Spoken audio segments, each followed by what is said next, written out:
This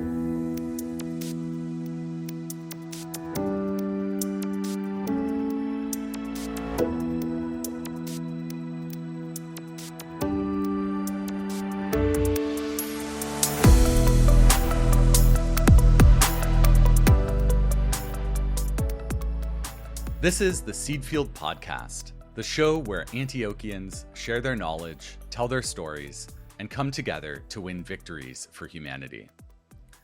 I'm your host, Jasper Nighthawk, and today we're joined by two education reformers and innovators for a conversation about the benefits of taking learning outside.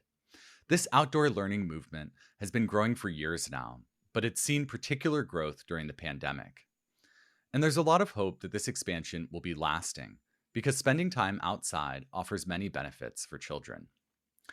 To learn more about this, we're joined by Ellen Doris. She serves as core faculty in the education department at Antioch, New England. And Ellen is the author of, among other books, Doing What Scientists Do: Children Learn to Investigate Their World. She's a particular advocate for place-based teaching and learning. Welcome to the Seedfield Podcast, Ellen. Thank you, Jasper. It's wonderful to be here. Oh, we're so happy to have you here. And we're also happy to have our other guest, Liza Lowe. Liza previously founded a nature-based preschool, and today she runs Inside Outside, Antioch's growing network of nature-based educators. A graduate of the Masters of Education program here at Antioch, New England, she too now teaches in that program. Welcome to the Seedfield Podcast, Liza. Thank you, Jasper. I'm glad to be here. So I think a useful place for us to start off this conversation would be to define some of these terms that I've used in the intro and that are really key to this conversation. So Liza, I was hoping you could tell us what outdoor learning means. Oh, sure. Yeah. So I guess when I think of outdoor learning in its really simplest form, it's being outside. And so that could be something as simple as unstructured play outside. It could be simply taking a lesson that you would do indoors to do it outside. It could be nature journaling outside. Actually just leaving the building to be outside. So it's just means you're outside and you're learning, you're engaging in a school type activity or some kind of other activity where you would be engaging with the teacher and learning things. Sure. And I guess that, another way to think of it too is that most of us are learning all of the time. So you don't even, necessarily have to be with a teacher. If you're outside and you're taking in information, stimulus, you're learning. So in that really simple way, and it can get way more complicated from there. Yeah. And there's another term, place-based education. And Ellen, I was hoping that you would tell us what that means, because I understand that's slightly different than outside learning or outdoor learning. So place-based education refers to approaches that immerse students in their local surroundings and encourage them to learn from the people in the places that are closest to them. The teaching and learning are really grounded in their communities, as well as in the natural and physical spaces that are close at hand. And so there's a lot of overlap, and place-based education can involve outdoor learning. And place-based education isn't really something new. Before the advent of school buildings and standardized curriculums, it was just the way everybody learned. Okay, so place-based learning is you're in a specific place and you're learning using that place as what the curriculum is about. Could you give us an example of that, Ellen? Yeah, so here's an example from my childhood. I did a project as a high school student where I became curious about what school was like for people in our community before my era. And so I visited seniors in the community and interviewed them about their childhoods and about what our public school system had been before I got there. And partly I learned that they didn't take the school bus, they rode the trolley. I also uncovered things in our community that were difficult. Some of the seniors were living in a residential center where the conditions really weren't supportive of a healthy life. And that was a shock to see as a young person. Wow. So was this a school assignment that you had been given to go interview these elders? In my high school, we actually got grant funds to start a local history course. The idea came from students. It was not part of our curriculum, and it was the thing we really wanted to learn about our own community. It's really a foundational experience for me as a teacher and learner. Yeah, that sounds like an experience as a high schooler that might lead you naturally into education as a field and into studying some of these ways of educating people that aren't just sitting in a classroom with a blackboard and a textbook. I do want to get some of these stories of what brought each of you to outdoor and place-based education. Liza, what is your background? What should we understand to know why you're passionate about and an activist for outdoor education? Yeah, I mean, I think like Ellen, I had experiences as a child that probably I wasn't like self reflective at the time or self aware enough to sort of realize what was happening. But I was always, just always felt at home outdoors and had some learning experiences in elementary school and then again in high school where I was spending a lot of time outside. And that was where I sort of thrived as a learner and then just sort of chose those pathways for myself as I moved on to college and then graduate school. And I think it really probably wasn't until I had my own children that I really recognized, maybe as a student in Antioch's integrated learning program, there was some of that learning happening. But as a parent, I saw in my own young children how they were at home outdoors and how they were just sort of like happier, more even humans. It was a place where they could play and explore and run and swing and jump and all of the things that there was just a whole bunch of freedom that you can't find inside. And so as I saw that in them, then I got inspired to start Wild Roots, a nature-based program. And then through that program, saw in all of these children who I worked with the benefits and how they also thrived being outside. Yeah, that's a beautiful answer that for you some of the path came not just from being a kid yourself, but the kind of reflection that happens when you're a parent and you see what your kids are going through and you remember what it was like to be a kid yourself. I'm not a parent, but I am a proud uncle, and so I've had some of those experiences.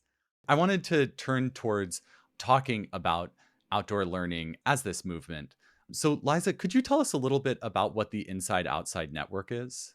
Sure. Inside Outside started as a place for folks who had gone through Antioch's master's program or the nature-based certificate program. They wanted to stay connected, once they had completed the program or taken a course or attended one of the conferences, an In Bloom conference or an Inside Outside conference. And so that was originally how the network got established. And then it really quickly from there, we realized that there were people beyond the Antioch community and also folks who didn't identify as early childhood educators or nature-based educators. I mean, we're using these terms. I'm glad that we started to define them because I think you can be doing nature-based education or place-based education and not actually know necessarily that you're doing it. But anyway, all these other folks wanted in. They wanted to, feel connected and have support and be learning from other like-minded people. So the network sort of grew from there. We opened it up to say everyone's welcome, and this is what we're about is nature-based education and place-based education.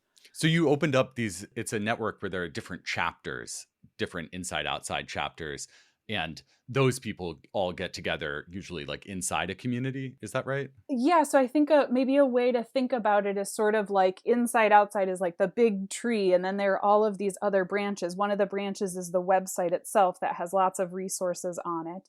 Another branch are the chapters, and there are a growing number of chapters, and the idea of those is that they're very local. So within a state, there can even be a few different chapters because it's about those educators really locally coming together to support one another in a way that maybe is specific to their state or their school district.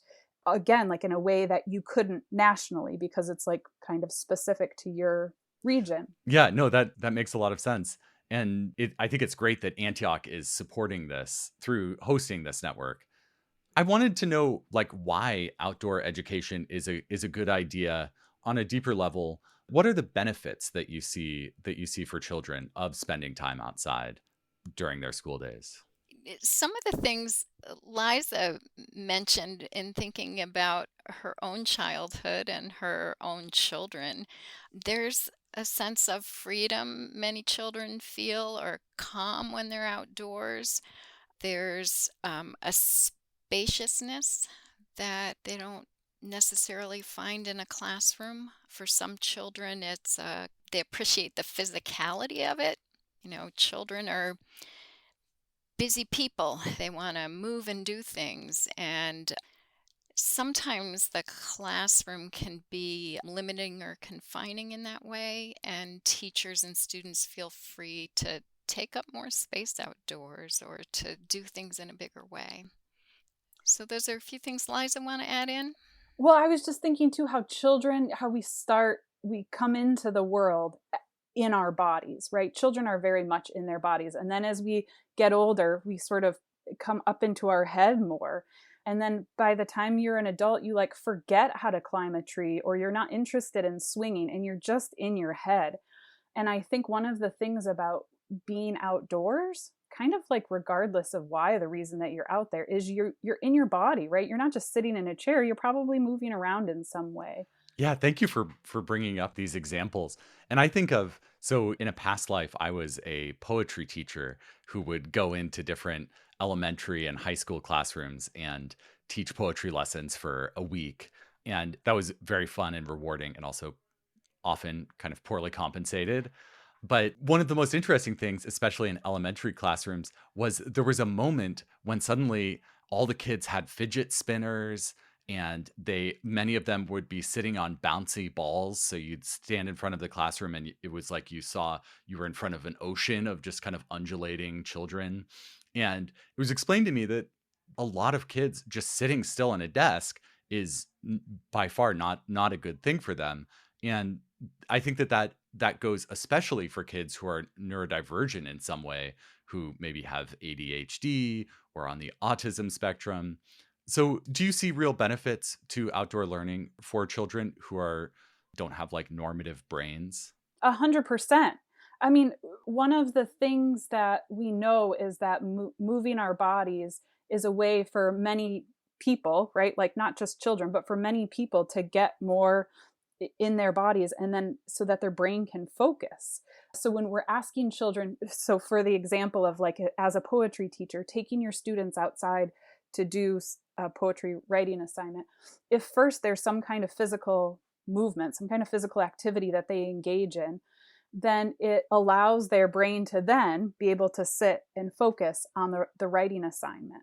And sometimes we're lost without the physical part of that. I can totally see that. And your example of if you take your poetry class outside, I didn't get to do that much, but some of my very favorite classes that I think back to were classes where we did have the chance. We maybe had an hour and a half, and we would go down to the beach and look at the way that water was dripping down off the bluffs. And I'd ask kids to collect things from their environment and write a poem where each stanza described a different thing, or otherwise engage in that incredibly kind of unexpected world that is out there.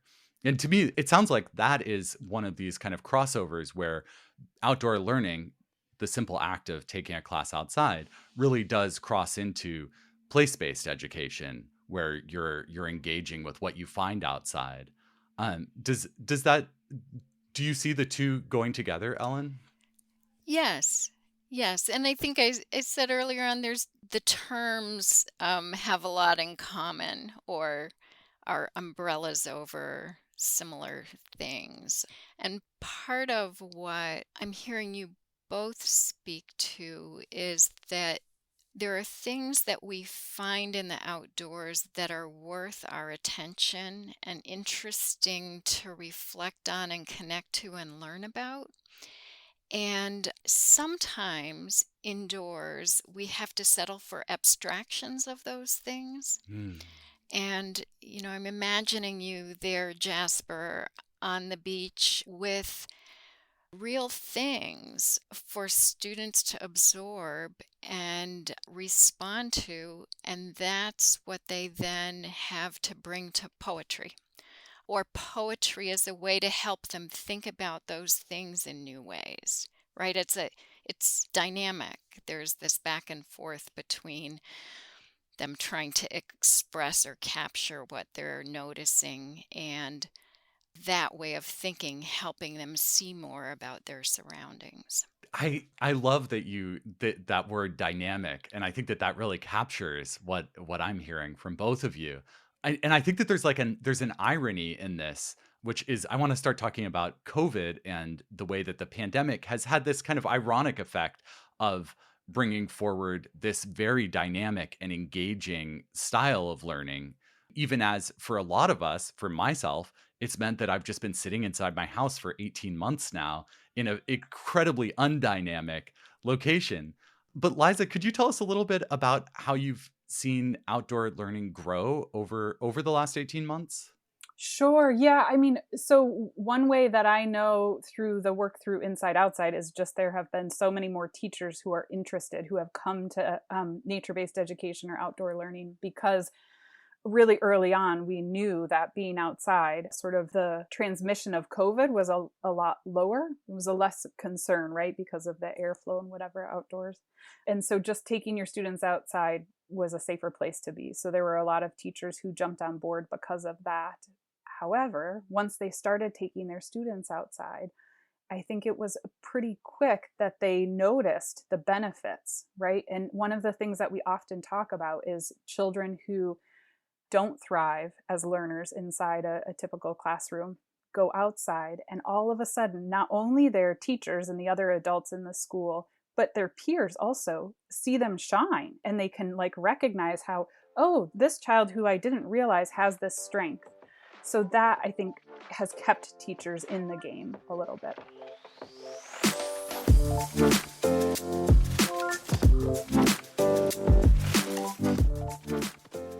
Hi, I'm going to cut away from the interview for a second here to let you know that the Seedfield podcast is produced by Antioch University. Let's make the world better together. Complete your bachelor's or your master's, or study for a doctoral degree with us here at Antioch University. When you join Antioch, you will be joining a community with 160 years of commitment to social, environmental, and economic justice. Win one for humanity. Learn more at antioch.edu.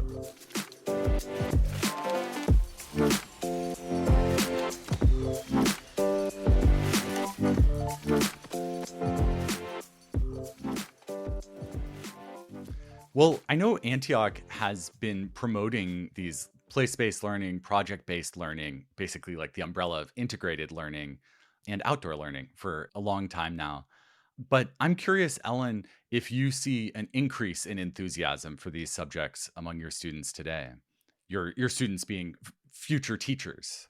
Yeah, future teachers and currently working teachers, because we serve both. And I think Antioch has always attracted teachers who hope to work in place-based ways, who are oriented that way anyway. So what I've seen is more people coming. Our nature-based early childhood program saw a real uptick in applications and inquiries this year. And I think also the people who are coming feel really heartened rather than kind of isolated in their work. They're more aware that it's appreciated, that it's important, and they're really eager to exercise leadership in their schools and their districts, their communities, to help make it available to children. So they're trying to tool up. They're trying to tool up in a really deliberate way and kind of have program development in mind. Yeah, I love that idea of tooling up is so cool. Do you see students like future teachers who have this expertise in nature-based education, do they have a bigger impact on their future schools sometimes than just taking their own classroom outside or using that expertise in their own classroom? Do you see them spreading that culture through schools?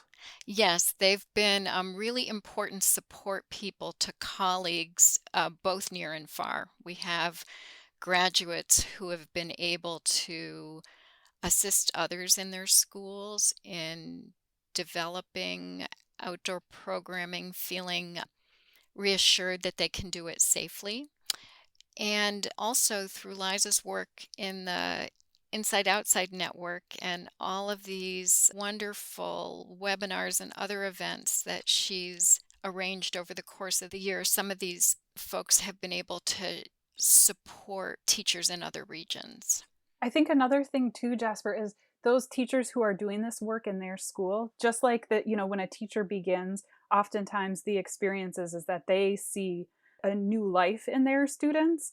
I think in a school building, also that same kind of thing happens where a teacher starts taking students outside or doing place-based education, whatever, and there's new life in the teacher themselves, and their colleagues see that and they get curious about it. And sometimes it spreads that way also.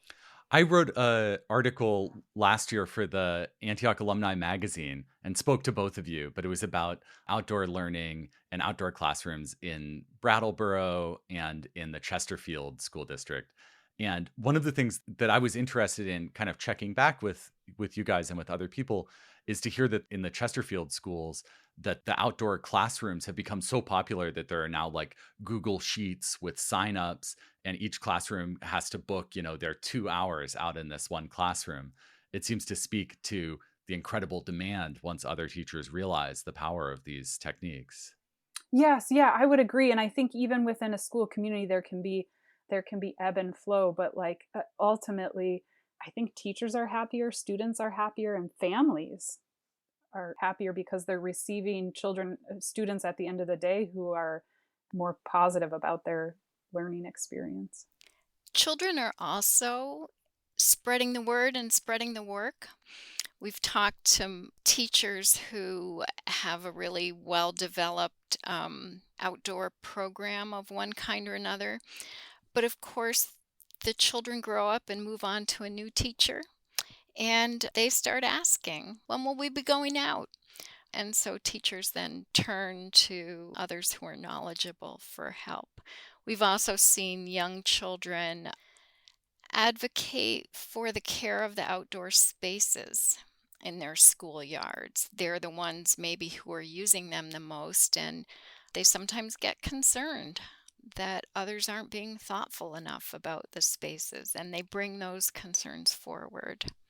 And I just want to point out too, Jesper, that we're using the language a lot of children, but it's not to limit it to young children. It can also happen in middle school and it can also happen in high school. And when I think about Ellen's experience as a high school student, and there are other, I had experience as a high school student, and I think there's like a level of independence that you can also offer your older students if you're doing nature-based education or place-based education.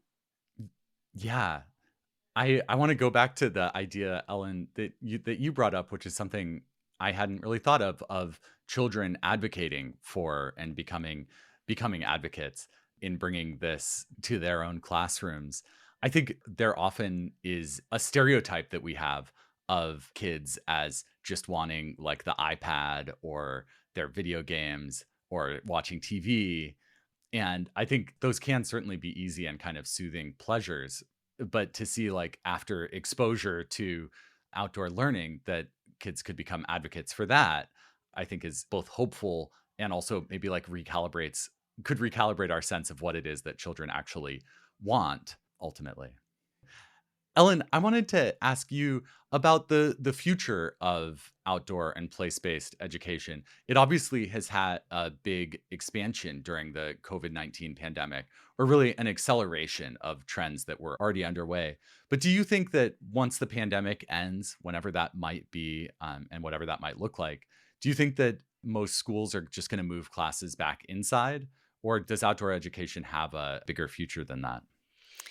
Well, I guess I don't have a crystal ball, but my answer is certainly I hope not. And what I'm hearing from some teachers and administrators is that they don't plan to go back to business as usual.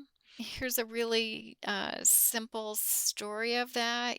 One teacher that I spoke to recently, working in a small school, was able to help keep the school running in person through most of last year. And one practice that made it possible was eating lunch outdoors, which could have been done at any point in the school's history, but somehow wasn't. So, because of this health necessity, they ate outdoors through rain, through snow, through all kinds of things. And what they found was it was far more delightful than difficult, and that the kids became really rugged. And it felt great to them to be rugged and competent. And they got very tuned in to all kinds of seasonal changes and things in their surroundings. So lunch outdoors is part of the regular plan now.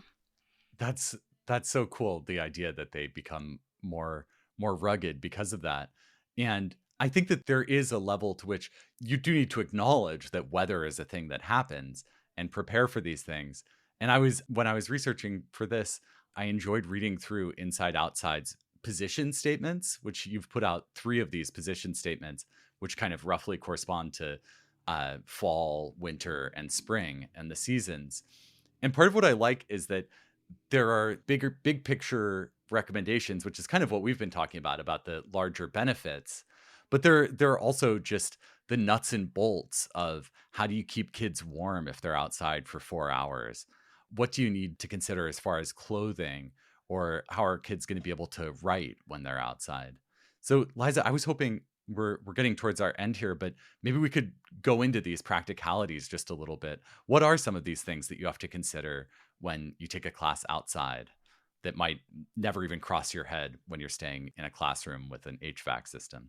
Right. Yeah, well, I mean, I think the first thing that we often talk about as nature-based educators or outdoor educators is safety. I mean, and there's safety indoors too, but definitely we often teach about the risk benefit analysis and sort of like a risk versus a hazard. So just considering general safety when you're outside, and weather, which we already spoke to a little bit.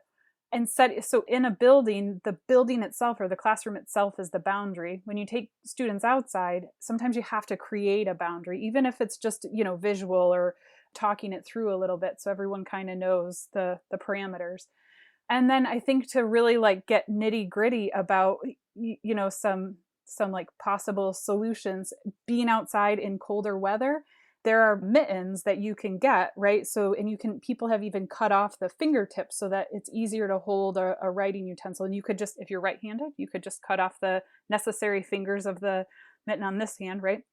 And thinking of different sort of unique strategies for keeping hands and bodies warm. So standing up and doing jumping jacks or singing a song together, right? So that you can move your body to get heat.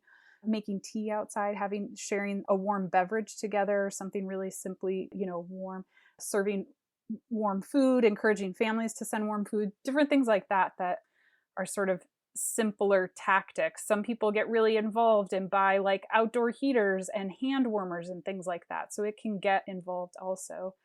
And then I think, as you said, having appropriate gear to be outside in all weather, right? So oftentimes that can't be a thing that falls back on families. It's something that a school needs to help, or a classroom, a teacher needs to help families prepare or sort of absorb the cost of getting rain gear, snow gear, whatever it is, depending on where you live, so that the students are appropriately dressed. Yeah, I like thinking through the specifics. It's kind of fun.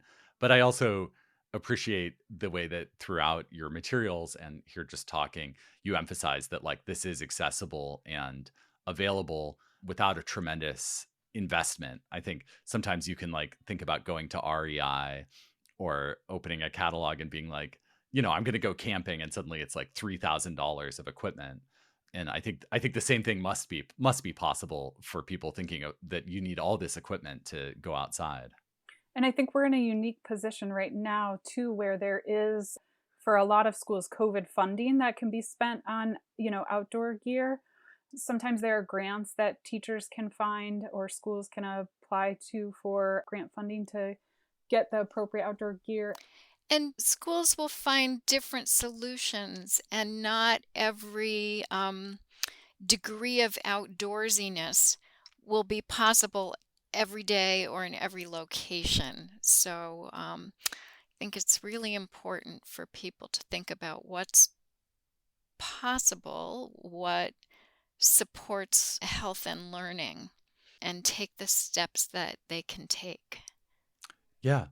I think it's about time for us to start wrapping up this conversation. So I want to close with the question that we ask all of our guests, although we tailor it a little bit to our specific conversation. So I'd love to start with you, Ellen.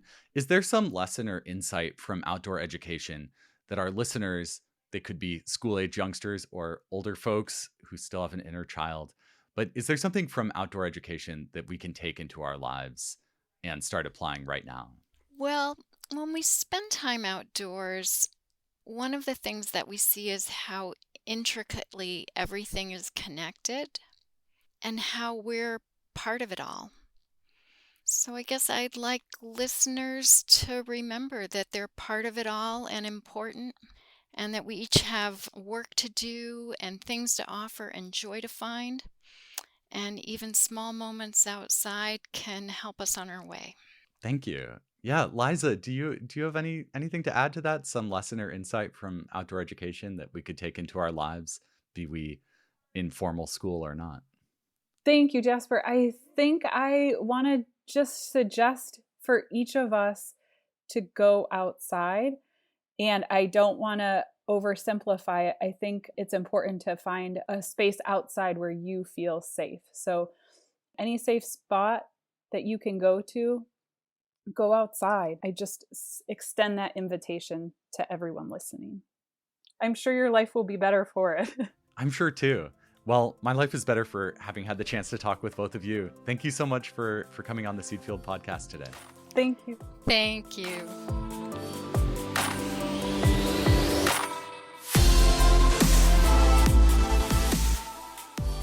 The Inside Outside Network that Liza runs has a website, insideoutside.org, where you can find their position statements, lists of resources, and contact information. We're posting a link to this website in our show notes. We also have links there to the nature-based early childhood education programs at Antioch, New England, both at the certificate and Masters of Education levels. We post these show notes on our website, theseedfield.org, where you'll also find full episode transcripts, prior episodes, and more. The Seedfield podcast is produced by Antioch University. Our editor is Lauren Instenes. A special thanks to Karen Hamilton and Melinda Garland.